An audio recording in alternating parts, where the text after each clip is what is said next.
And without further ado, research to practice, the selective use of radiation in solid malignancies with Kevin Pearlstein, MD. Dr. Pearlstein, welcome. We're really glad to have you here today. Well, it's a pleasure to be here, and thank you everyone here for joining us here. Hopefully we'll have a good time and learn something. Sounds great. Well, rather than reading your bio, we've got some key things to let folks know about you. You're an assistant professor in the Department of Radiation Oncology.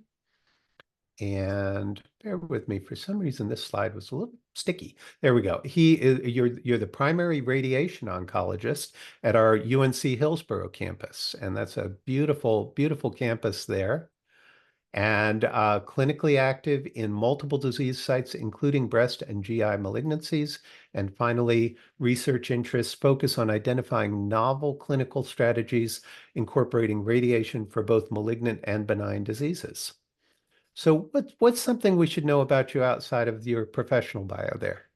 Let's see. I'm a native North Carolinian and have lived here pretty much for most of my life. And if you don't catch me in clinic or doing a webinar like this, you'll find me out with my wife, my two kids, and we'll be running, hiking, biking our way around North Carolina. So that's what we love to do. Lots of outdoor activities.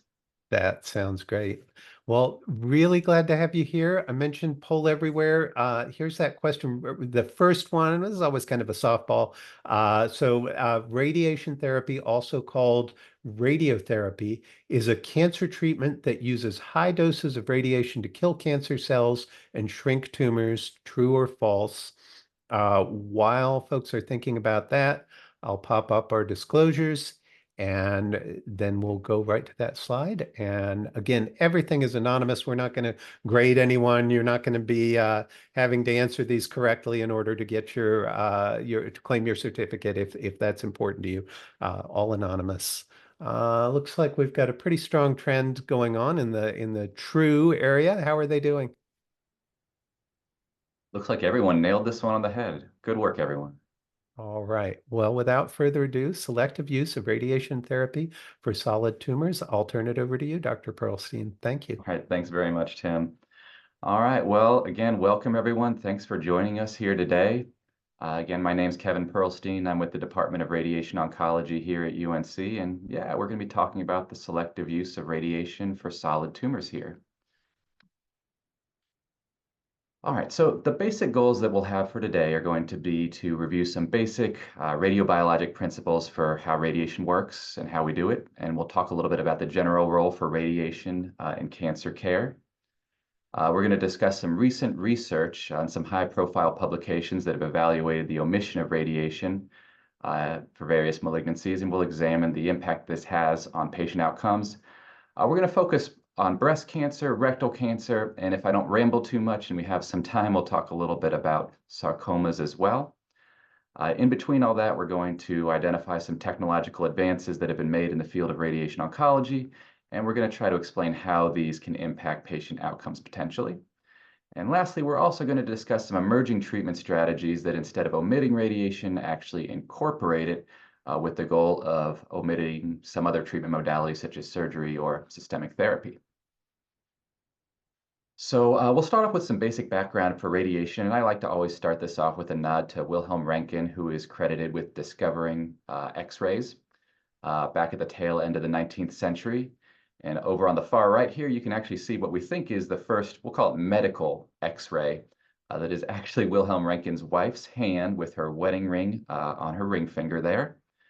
And what would be a little bit unusual for today, but probably was not so unusual for back then, is that within a few months, honestly, of discovering this new technology of X-rays, people were already trying to figure out how they could incorporate this into medical practice in terms of diagnostic imaging and therapeutic treatments. Now, the way that we've delivered radiation has changed significantly over the past, century and change. But the basic principle for how radiation works really hasn't. And essentially what radiation oncology involves is delivering high energy X-rays or charged particles to tumors with the goal of destroying cancer cells. The way that we deliver radiation, at least in the vast majority of cases, is with a technique called external beam radiation. And that's exactly what it sounds like. We have a machine that is external to the patient, most commonly a linear accelerator like the one you can see here on the right. And it delivers these high energy X-rays or particles or whatever it may be, and focuses these on very particular locations in the patient where the cancer is thought to be. We can deliver these radiation beams from lots of different angles and use a lot of different techniques that we'll touch on a little bit here. And I always like to emphasize that radiation, like surgery, is very much a local treatment. It only works where we point the radiation beams, but it's effective when we do so. All right, so once these radiation beams actually reach a cancer cell, the question is what is happening to the cell itself. And the basic way that radiation is working is it's causing a variety of types of damage within the cell. The most, I guess, important type of damage that's done is DNA damage. And essentially, when a cell gets DNA damage and then tries to replicate, it ends up dying through a variety of different mechanisms. And that, in essence, is what radiation is doing on a cellular level here. So we can use radiation in a lot of different ways. We can use it as the primary definitive treatment for a cancer, and we'll do this for prostate cancer, head and neck cancers, sometimes lung cancer, others. We'll also commonly use it in kind of the adjuvant or neoadjuvant setting, meaning in conjunction with surgery, we use radiation. And oftentimes what we're trying to do as a surgeon is addressing the bulk of the cancer. They're removing what you can see on a scan or in the field in the operating room. And radiation is used in conjunction with that to address microscopic tumor cells. And we'll do this for many other types of cancer as well, like breast and rectal and et cetera. The last thing I'll mention, which is not the focus of this talk, but an important thing about radiation is that we can use it as a palliative treatment as well.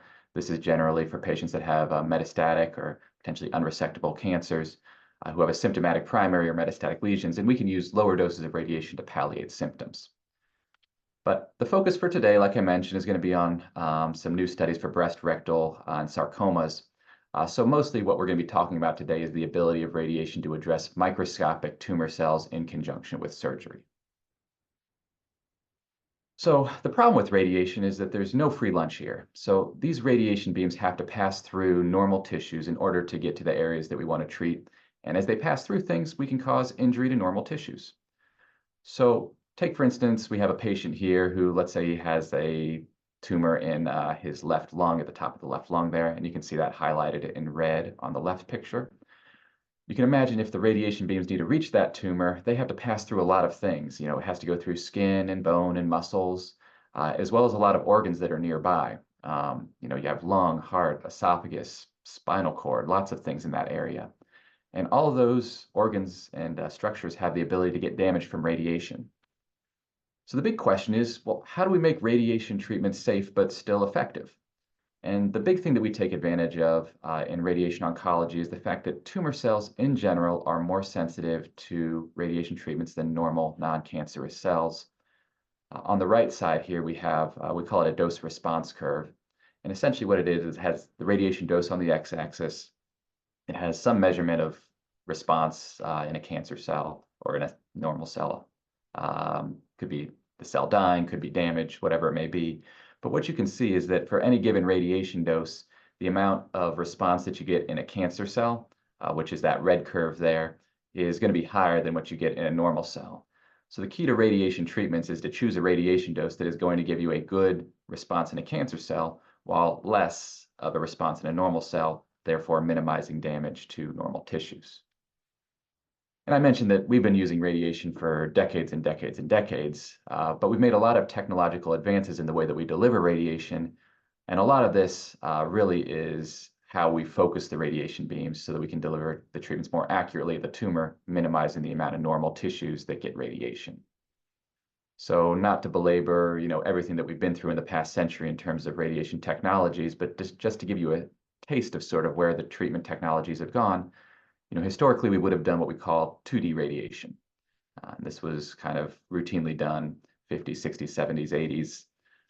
And what this involved was essentially getting a 2D image like an X-ray, identifying on that image where you wanted to point the radiation beams, doing your best to identify sort of where some normal structures were, like kidneys in this situation here, and then kind of crudely designing some radiation beams to focus on what you wanted to treat. You could imagine that this generally resulted in a very effective treatment. We cured patients and did a lot of very good things with this technique, but as a consequence, there were a lot of normal tissues that got full doses of radiation, and that has issues down the road for some patients. In the 1990s, we developed a radiation technique called 3D conformal radiation. And essentially, this took advantage of some of the new 3D imaging technologies that were available at the time, like CT scans.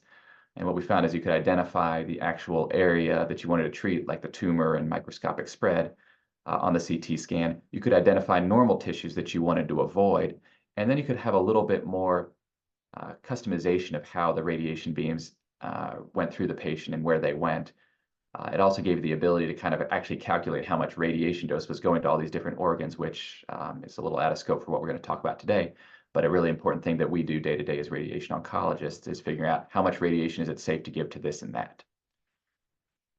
Then in the 2000s, we kind of advanced our techniques even more, and we have what we call intensity modulated radiation, which you may run into as an abbreviation of IMRT. It's a pretty routine technique that we do these days, but essentially gives us even more customization in terms of how the radiation beams come through the patient.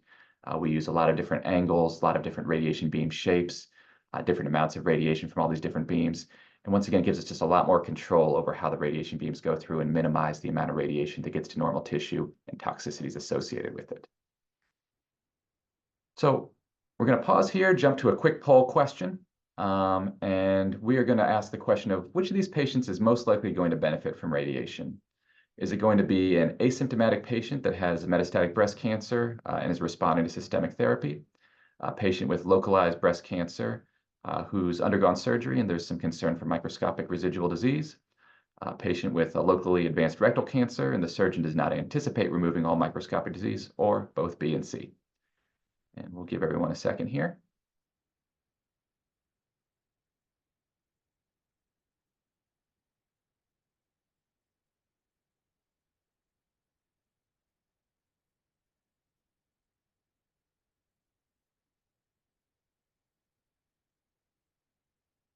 Okay, so we're going to go ahead and kind of call it here. We'll say that patients B and C both benefit. So definitely the patient in B does. This is routinely how we use radiation in breast cancer, as a surgeon removes the bulk of the disease, and then we'll use radiation to address microscopic disease. Same thing for rectal cancer, where a surgeon can remove the bulk of the disease in the rectum itself, and radiation addresses microscopic spread from there on. So nice work, everyone. So like anything in medicine, when we make a decision to treat with radiation, what we need to do is we need to weigh the benefits of radiation with the risks of radiation. So for the cancers that we're going to be talking about today, breast cancer, rectal cancer, maybe sarcomas, the benefit of radiation really is in improving local regional control, and that sometimes translates into a survival or a disease-free survival benefit, but that's what we're trying to accomplish here. The risks of radiation are a couple. So clearly, there are toxicities associated with radiation beams passing through normal tissues, like we talked about. And the exact toxicities really depend on what part of the body we're treating. But once again, there's no free lunch. We always cause some toxicity, even if it's a low risk. The next thing that I'll mention is that there's a time commitment associated with radiation. And we'll focus on what this means for the patients.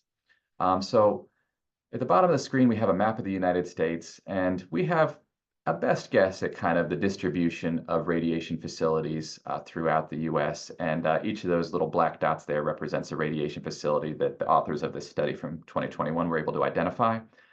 This is not an exhaustive list of all radiation facilities. For instance, it looks like there's no radiation facilities in Wyoming here, but there probably are, and there actually really are. But what you can see is that for some patients, there's going to be a radiation facility located pretty nearby where they live. And the authors have done their best job to try to estimate how long it will take a patient to reach that radiation facility. And that's kind of what the different shades of blue represent here. But for patients that live in more rural areas, they may end up traveling much further to get to the radiation treatment. I've kind of blown up the East Coast here a little bit and done my best to kind of hand draw out where North Carolina roughly is on this map. And what you can kind of see is that we are fortunate in North Carolina to have a nice distribution of radiation facilities across the state. But there are still patients, particularly in eastern and western North Carolina, where they may have to actually travel quite a distance in order to get to a radiation facility, an hour, 2 hours, sometimes even more. Now, this by itself is a big deal for going to a single appointment, but the way we deliver radiation treatments is we oftentimes will deliver multiple treatments over the course of a week, 2 weeks, or sometimes even 5, 6, 7, 8 weeks. And you can imagine that can be quite burdensome for patients and can be quite the barrier to care for some patients. Last thing I'll mention, we always have to think about the economics of what we're doing here. It's kind of out of the scope for the discussion that we're going to have today, but just know that like with everything in cancer care, radiation is expensive, and we have to think about what that means for the economy as a whole, as well as for the patient. But certainly radiation is not a cheap thing to do, even if it is a worthwhile thing for many patients. So, the focus of what we're going to talk about today is, are we able to identify patients who have a low risk for recurrence? And the follow-up question would be, can we safely de-escalate therapy in these patients by omitting something like radiation? Okay, so if you do like a lit review from a lot of like the top tier journals, New England Journal, Lancet Oncology, things like that, and you just kind of look through for radiation specific studies, you'll kind of see that a lot of those radiation studies are really focused on trying to see if we can actually omit radiation from various cancers without sacrificing patient outcomes. And there have been a couple high profile publications in the last couple of years that have kind of looked at this, and that's what we're going to be diving into today. So we're going to start off with breast cancer. All right, so there's been a really well-established role for radiation in breast cancer that extends back decades, especially with the advent of breast conservation with lumpectomies back in the 70s and 80s. What we found is that there's really a very strong role for adjuvant radiation in addressing microscopic residual disease to kind of level the playing field with a mastectomy. And this has been a very standard of care treatment, and it's been demonstrated in numerous randomized trials. We won't go through all of those, but we do have a nice little graph from the meta-analysis from the early breast cancer trialist group that you see over here on the right that shows the addition of radiation for all comers with early breast cancers definitely results in a local regional recurrence benefit as well as a breast cancer survival benefit. So once again, well-established role here.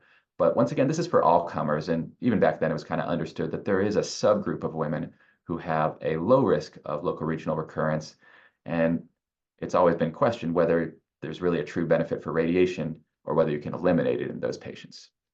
And once again, we already went through the downsides of radiation, but specific for breast cancer radiation, we know that radiation causes fatigue, skin irritation, late issues with fibrosis, edema, and low but not zero risks of cardiac toxicity, pneumonitis, secondary malignancy, and some other issues too. So back in the 80s and 90s, there were a number of well-done studies that looked at omitting radiation for certain populations of women. And the poster child for these studies was the CLGB 9343. And essentially, this was a study that was run in the 1990s, and they tried to identify what they viewed as a favorable population of women that they defined as women over the age of 70 with small, node-negative, hormone receptor positive tumors. And what they did is these women had a lumpectomy, and then they randomized them to getting endocrine therapy alone in the form of tamoxifen versus tamoxifen and radiation. What they found was there really is a benefit for radiation in terms of improving local control. They found a 10-year freedom from recurrence of 90% with tamoxifen alone versus 98% with the addition of radiation. And that is a real benefit. But if you look to kind of see what this led to down the road, you found that this did not lead to improvement in distant met rates or overall survival.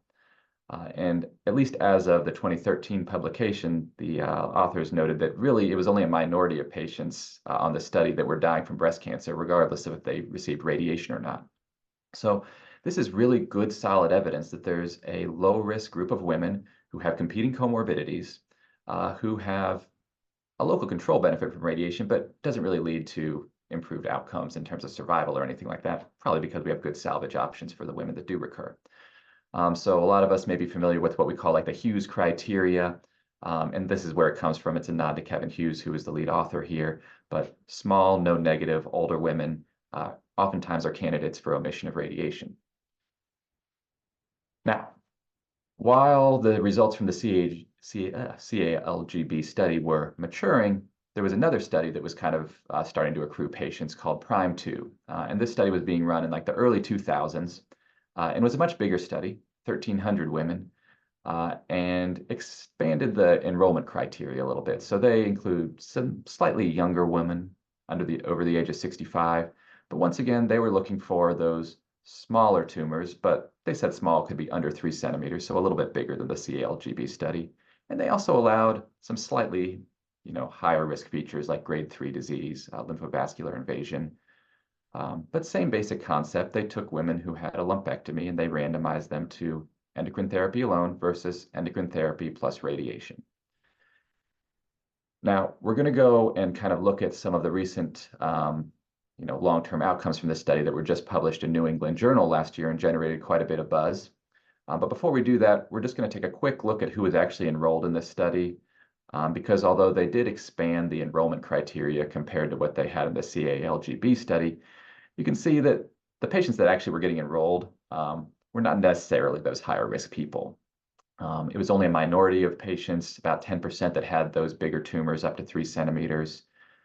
Less than 5% of patients actually had grade 3 disease or lymphovascular invasion. So once again, caution in interpreting this study for some of these higher risk individuals. But what the authors did see was that once again, there is an improvement in local recurrence with the addition of radiation. And the benefit was really similar to what they saw in the CLGB study.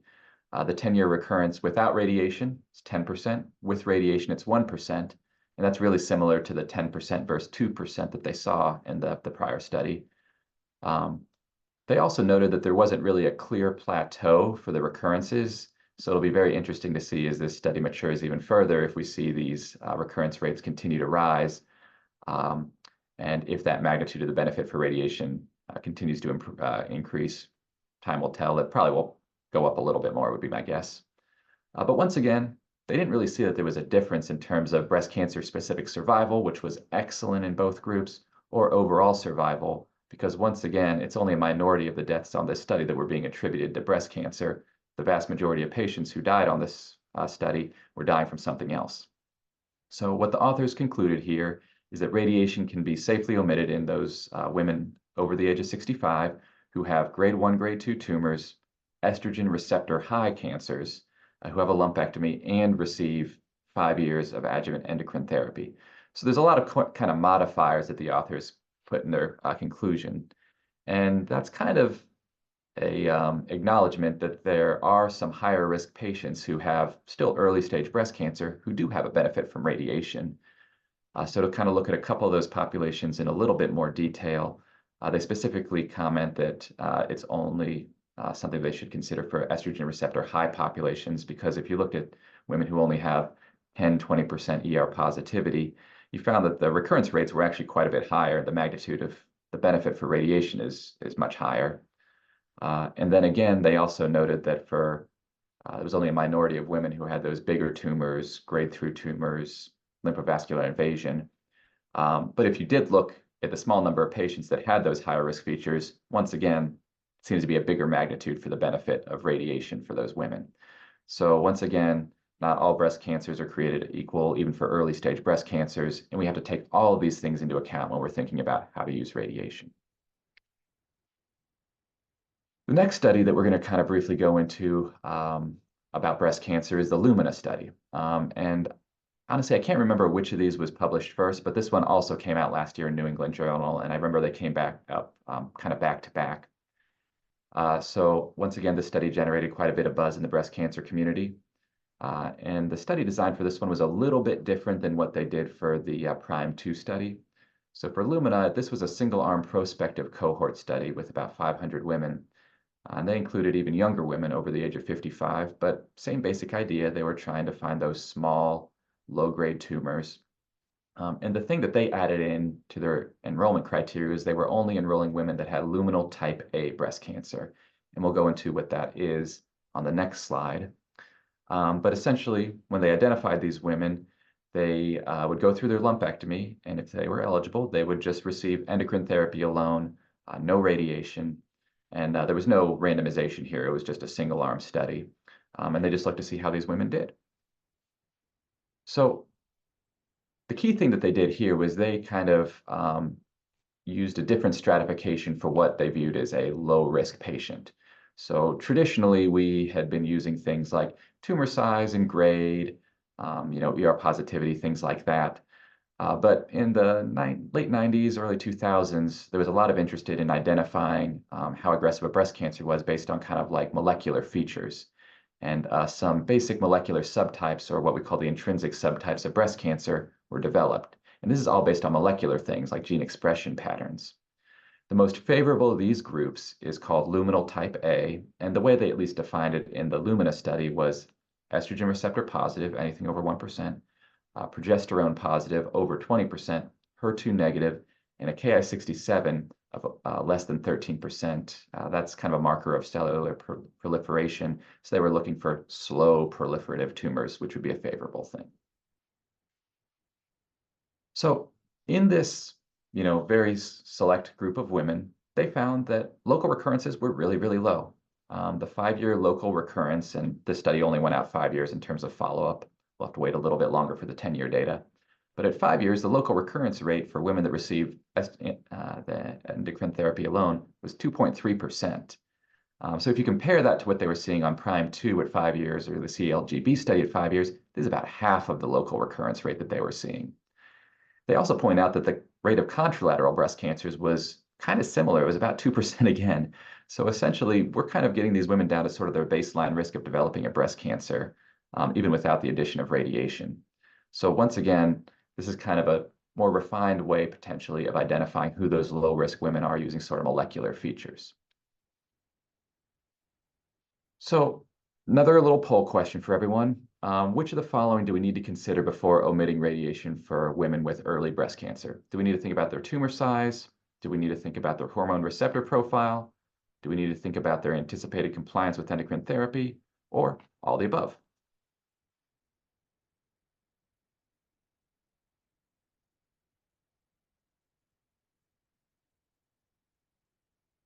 Give everyone another couple seconds here. All right. Everybody nailed it. Yes, there's a lot of different things we need to think about in terms of what a woman's local recurrence risk is, and all those above things are things that we need to consider before we omit radiation. All right, so the issue is that endocrine therapy alone is absolutely a standard of care option for these women with early breast cancers, either with or without radiation. But endocrine therapy is not without its own issues. It's 5 years of taking a pill for most women, and it does carry side effects with it. And it's kind of been well known that the compliance with the full course of 5 years of endocrine therapy can be a little bit limited. On controlled, studies like Lumina and Prime 2, the compliance rate is somewhere probably between 70 and 80%. And studies that have looked at real-world compliance tend to note that it's much lower than that, 50%, sometimes even lower. And obviously the question is, if you have someone who only takes a few months of endocrine therapy, is that enough to get their recurrence risk where we want them to be? At the same time that these studies were ongoing, we had a lot of advances in the way we do radiation techniques like we were talking about before. So specific for breast cancer, the traditional approach that was done certainly on the CLGB study and for some of the patients on Prime 2 was what we call whole breast radiation, which is exactly what it sounds like. And we would do it with what we call conventional fractionation, which is essentially very small amounts of radiation over 5 to 6 weeks. It's time intensive. There's side effects associated with this. Since then, the standard of care kind of whole breast treatment is actually not with that conventional fractionation anymore. The standard of care really now is what we call moderate hypofractionation, which is giving bigger doses of radiation over a shorter time period. So it's more convenient for patients. And there's also been some studies that have shown improved cosmesis and side effect profiles compared to more prolonged courses of radiation. We have even faster courses of radiation that we can do now. There's a 1-week course of whole breast radiation that we will use from time to time that we call the Fast Forward regimen based on the study called Fast Forward that was published in Lancet a couple of years ago. And 1 week is really convenient for patients. And it has pretty acceptable, side effect profiles, not significantly different than what you get with more prolonged courses of radiation. And the other thing that we now have in our disposal is we have what we call partial breast radiation. Once again, exactly what it sounds like, where we will treat only the part of the breast where the cancer started out. meaning you're intentionally trying to spare the majority of the breast. We can do this over a shorter time period. We generally use a treatment here at UNC where we do 5 days of treatment. And once again, the side effect profile is favorable compared to the whole breast treatment. So we have a lot of new, more palatable options that patients can think of in terms of radiation. So this is kind of the basis for a study that we have open here at UNC called Cameron. And essentially what we're doing on this study is we are identifying those women who are over the age of 65 with favorable breast cancers, small, low grade, etc. And we are randomizing them to receiving endocrine therapy alone, which is absolutely a standard of care treatment, versus radiation alone without endocrine therapy in the form of partial breast radiation over 5 days. And this study was not created in a vacuum. There's plenty of good retrospective and some prospective data that says that radiation alone is a reasonable option for these women. But what we're trying to look at is quality of life outcomes to see, how patients feel after they go through these different treatments to provide patients with kind of some options, hopefully down the road. This is not the only study looking at this. There's a much bigger study that's currently accruing called Europa that's looking at, instead of, I forget what our accrual target is, that's maybe 100 or something, but there's a study called Europa that's looking at getting 1,000 women and looking at this same thing. So more to come on this down the road, but with modern radiation techniques, that may be a very viable option for women. So take-home points for breast cancer. Radiation provides a local control benefit for many patients. But there is a low-risk population of women where the local control benefit's probably small and omission of radiation is very reasonable, and it's backed up by many randomized studies. But we need to weigh multiple factors to individualize these treatment decisions, and it involves clinical pathologic features, potentially molecular features, and of course, life expectancy, non-cancer comorbidities, performance status, things like that, and anticipated adherence to endocrine therapy. And at the end of the day, at least at UNC, these have become really complex decisions to make with patients because for these favorable, patient populations, we can do endocrine therapy alone, we can do endocrine therapy with radiation, or we now have this clinical trial where we're looking at radiation alone. So what used to be a very straightforward consult's become much more complex, but that's a good thing for patients. We have options now. So I'm just keeping track on time, and we're going to move forward with rectal cancer as the next thing. We'll move past breast cancer. And just like in breast cancer, there's been a really well-established role for radiation in rectal cancer for decades. Ever since the 1990s, neoadjuvant chemoradiation, meaning pelvic radiation with radiosensitizing chemo, usually Xeloda, followed by surgery, is a really good treatment option. And with that approach, the risk of pelvic recurrences is really low, less than 10%. The magnitude of that benefit from radiation really depends on their pelvic recurrence risk. So for a stage 1 patient, like a T1N0 or T2N0, the risk for pelvic recurrence is pretty low, and there's probably not much of a benefit for radiation. We don't routinely radiate these patients, but as you get more advanced T3, T4 disease, node positive disease, we've traditionally given radiation for those patients. But over time, of course, things change. Surgical techniques have gotten better. We've gotten much better at how we stage tumors. We're now routinely using MRIs to give you a much better refined picture of higher risk features and help us think about patients' local recurrence risks. And then the timing of radiation and chemotherapy has changed a lot. It used to historically be surgery first, all the adjuvant treatments afterwards. Then we moved radiation to the upfront setting after the German rectal cancer study in the 1990s. And then more recently, we've started moving the chemotherapy upfront as well as part of kind of a total neoadjuvant therapy package. So there's been a lot of changes, and the question is with all these changes, is there still a big role for radiation? And one of the interesting things that we found when we started moving chemotherapy to the upfront setting is that if you did chemotherapy first and radiation afterwards in preparation for surgery, a lot of patients actually had really good responses after chemotherapy. And this prompted the question of, do all locally advanced rectal cancer patients really need pelvic radiation?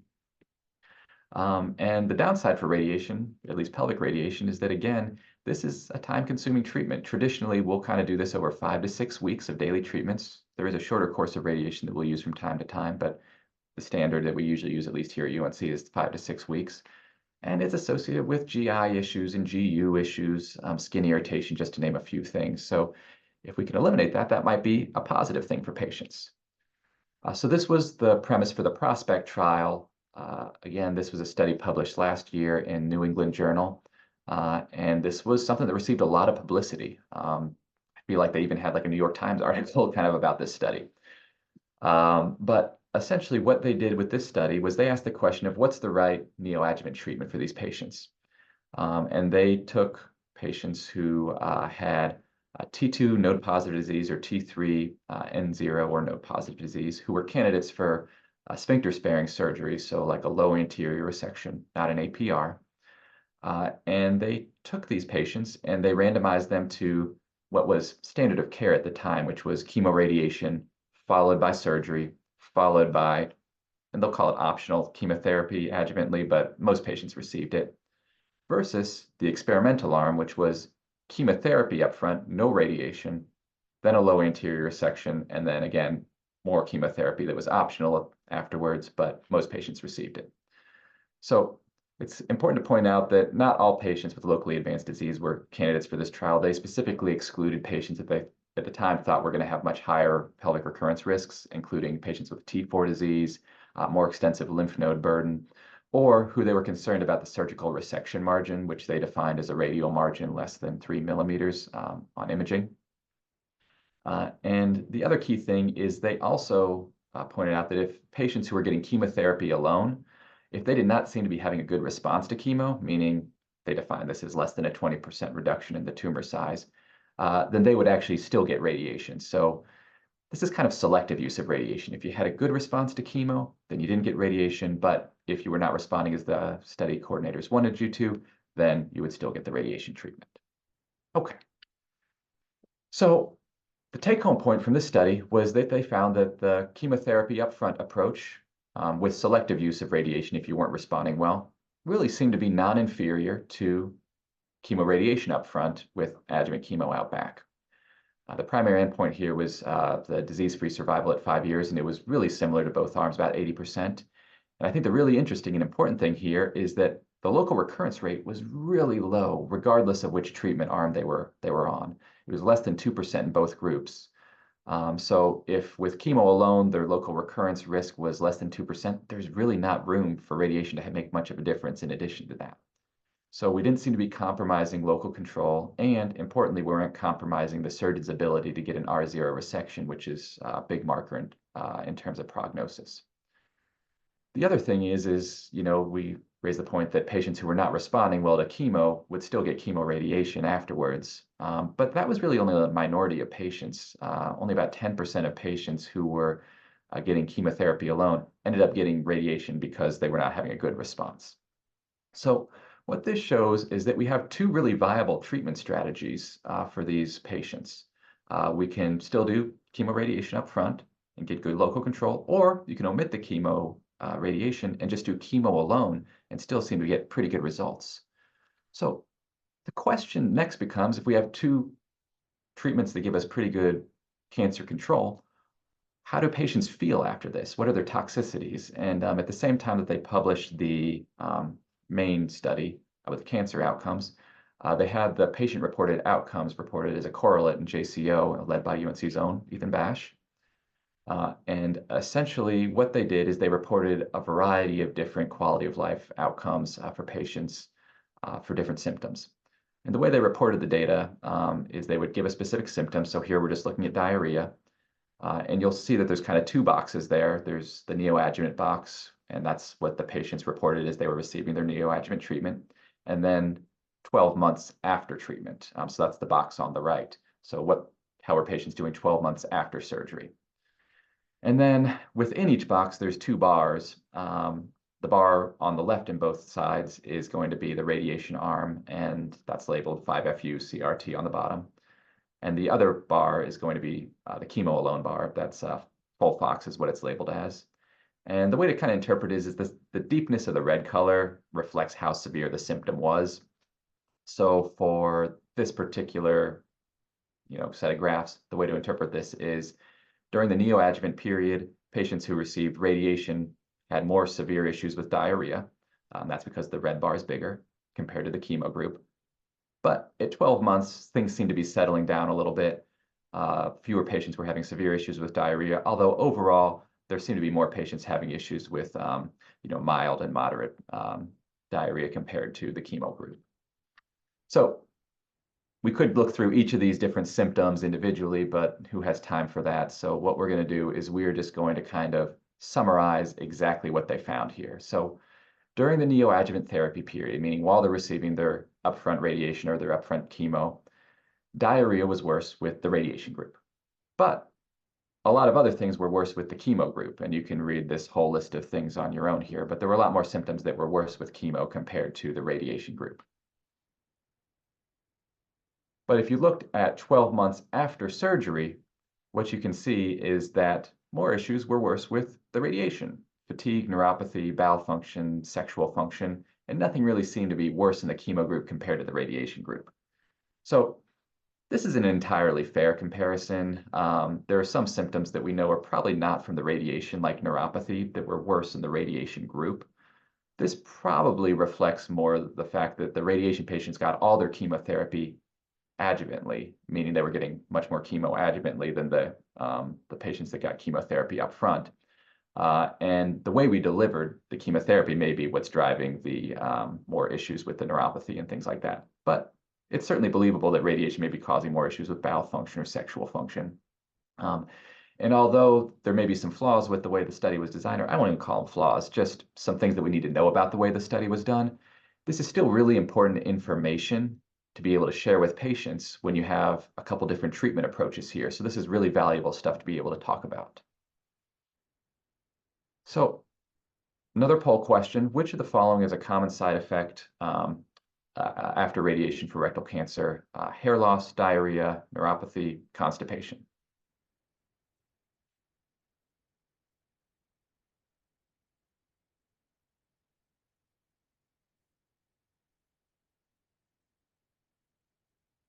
All right, we'll give everyone a couple seconds here.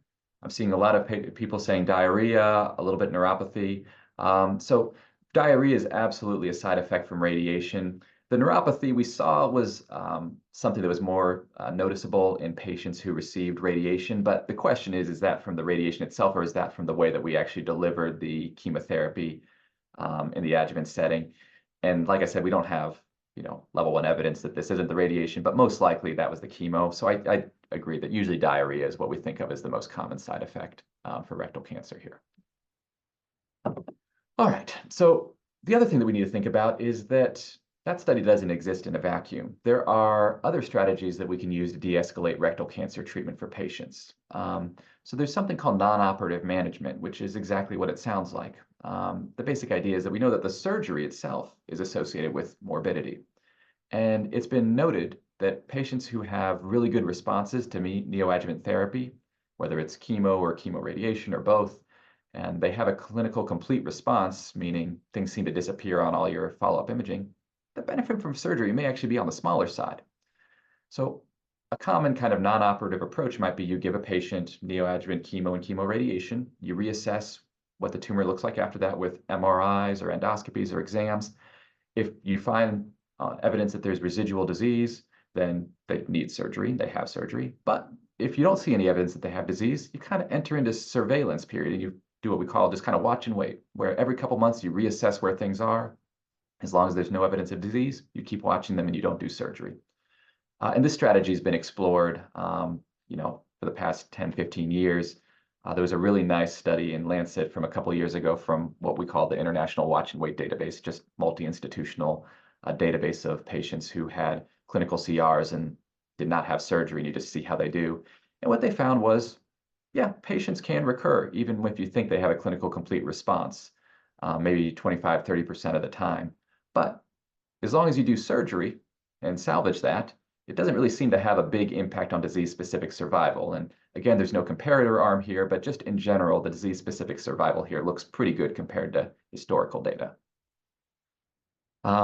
So there was another study that was published in JCO, and I think they published their 5-year data last year, called OPRA, and that's Organ Preservation in Rectal Adenocarcinoma.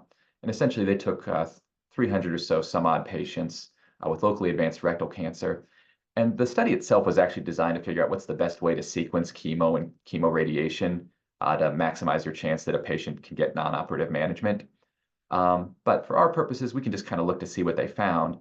And essentially what they found is that patients who got all their neoadjuvant therapy up front, chemoradiation followed by chemo, um, and then had a clinical CR, they found that a lot of patients were able to actually avoid surgery. So for patients that got chemoradiation followed by chemo, about half of them were alive at 5 years, still hadn't had surgery.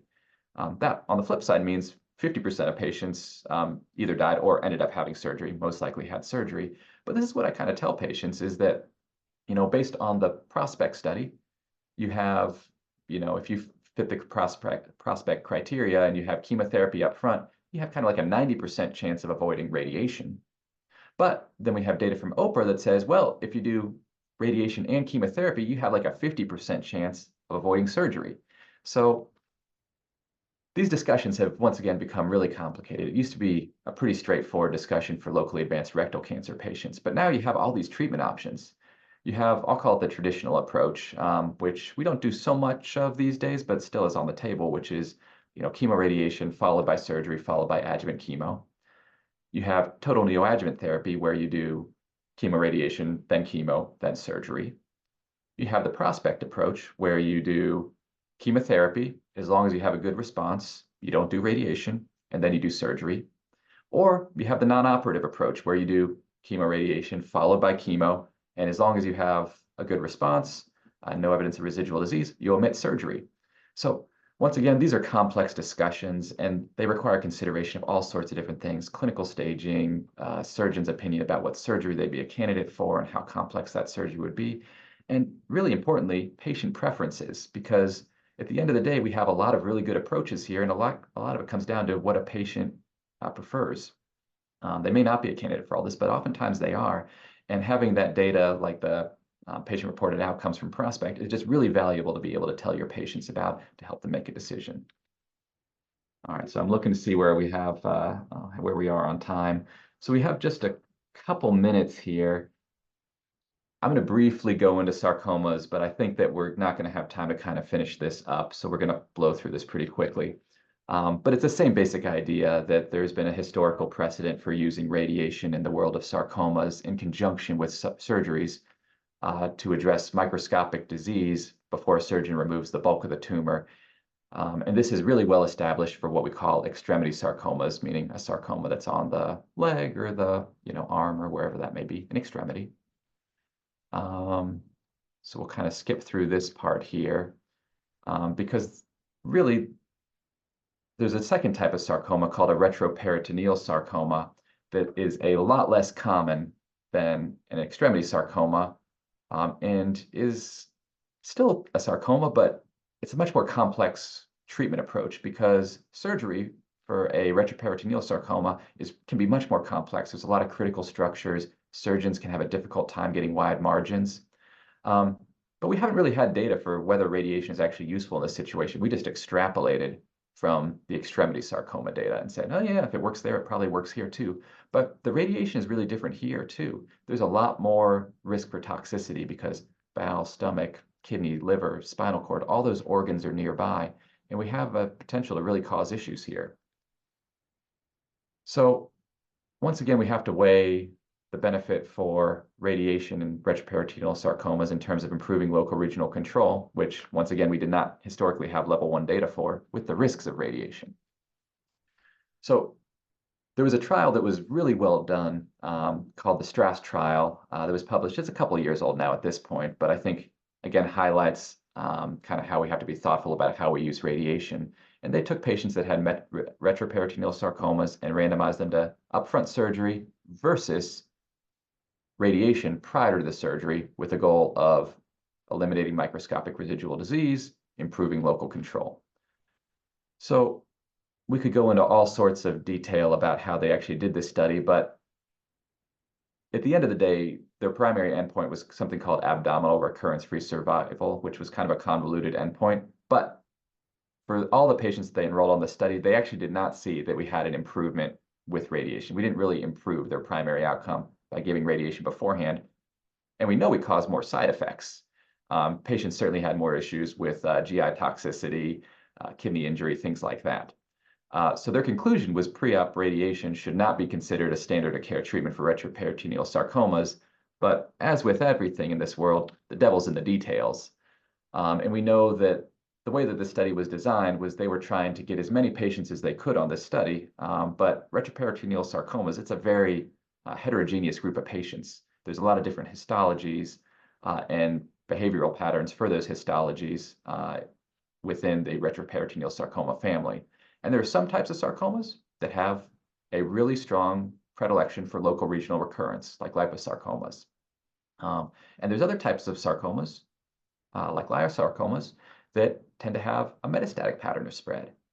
And it's unrealistic to think that radiation would have much of a benefit for things that tend to have metastatic recurrences. It may be more helpful for patients that have local regional recurrences.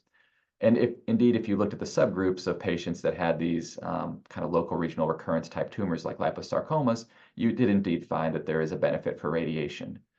I think we only got a couple minutes left and I want to leave time for questions. So we're just going to kind of go through this. But I think the main reason I wanted to talk about sarcomas is, once again, you may have a study showing that there's no benefit for radiation, but these are complex decisions and there's no one size fits all approach. You really need to take the whole clinical picture into account before deciding that you don't need radiation. And certainly we still use radiation in retroperitoneal sarcomas.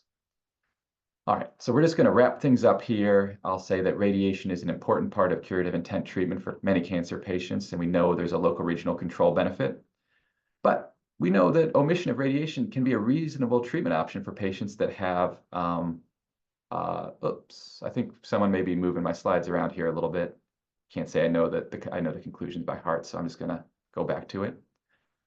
So omission of radiation can be reasonable. But once again, the ideal candidate to omit radiation really depends on a lot of different factors: clinical pathologic features of the individual cancer, non-cancer comorbidities, performance status, life expectancy, competing risks of mortality, and of course, expected compliance with the other treatments that we're replacing radiation with. We also know that there are a lot of advances that have been made in radiation, and that means less toxicity, shorter treatment courses, just more palatable treatment approach in general. And there's some evolving data that we can use radiation to actually facilitate omission of other treatments. As with anything in medicine, there's no one-size-fits-all approach. The best treatment approach, it's not always clear, and it really involves a in-depth discussion with the multidisciplinary team, and importantly, the patient, because we need to be able to talk about all these options with them, and we need to be able to kind of summarize it in a way that makes sense to them. So I'm hoping that we've kind of covered a couple of these things with our discussion today, and yeah, happy to take any questions here.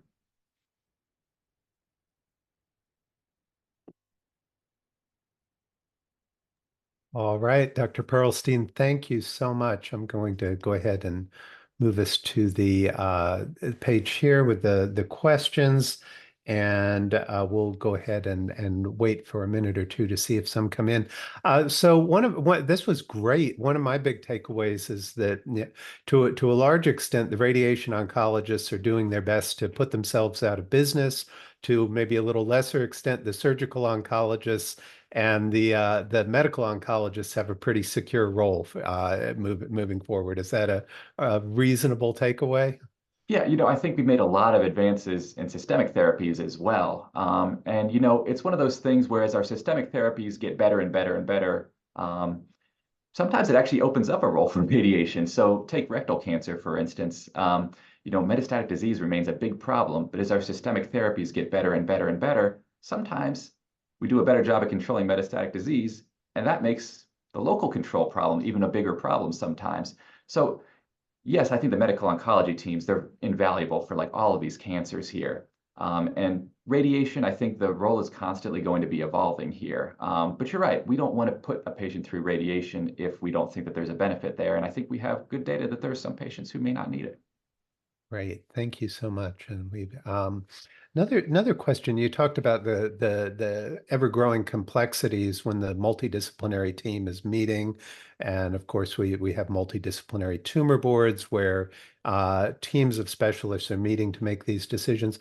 From the patient standpoint, what are the kinds of inputs that you receive from the patients that will help to determine what's the most appropriate course of treatment? Yeah, so I think a lot of it is trying to get a sense for what a patient's goals are. Mhm. So, take like an early stage breast cancer patient, for instance. There are some patients who you tell them, we could certainly omit radiation. There's a local control benefit, and I can get your recurrence risk down to 1 or 2% in the next 10 years. But we can omit radiation, and you can have, a slightly higher, but still low risk of maybe 10%. But then radiation will cause all these side effects and this and that. There will be some patients who say, I don't want those side effects. I'm comfortable with those risks and everything like that. Let's not do radiation. Totally reasonable. There are other Right. patients that will tell me, listen, I hear what you're saying, but if I have a 10% chance of this coming back in the next 10 years and I expect to live 20 years, I'm not going to be able to sleep at night. And those patients, I mean, we do think about treating them with both treatment modalities. So once again, a lot of it comes down to understanding what's important to a patient and kind of customizing the situation to them. Great. Thank you so much. And I know we are running out of time. I don't see any questions that have come in yet. We did have a comment. We did have a comment. Thank you. Such a great presentation. I certainly agree with that. This was incredibly informative. Let's go ahead and take a look at a few other things before we close. We want to say thank you. We want to say thank you to the state of North Carolina. Thank you to the UNC Lineberger Comprehensive Cancer Center. Thank you to the team here at the UNC Lineberger Cancer Network. That's Venny Obore, John Powell, Oliver Marth, Andrew Dodson, Patrick Muscarella, Lindsay Reich, and Barbara Walsh. We also want to say thank you to Don Poe for our music.